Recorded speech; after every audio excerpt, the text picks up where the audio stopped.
Allow me to take a step back in time.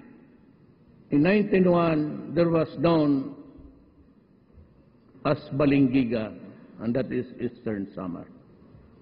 It was the time for Philippine-American War.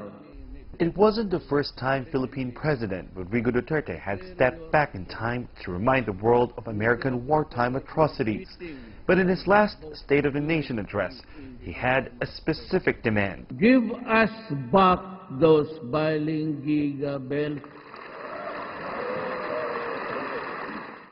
The return of the bells, currently in Wyoming, is actually something the people of Balangiga have been clamoring for decades, especially those whose forefathers fought and defeated elite American forces on September 28, 1901. A victory, they say, of the sword over firepower and of tactics over sheer force.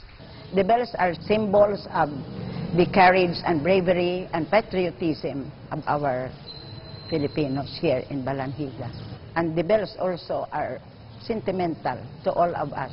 The Balangiga bells were not the only church bells taken by the Americans during wartime in the last century from the Philippines, but they've returned all the bells whose origins are known to their rightful owners. Only the Balangiga bells have not been returned. Now, if and when they're returned, they're going to be placed here, where they were originally located.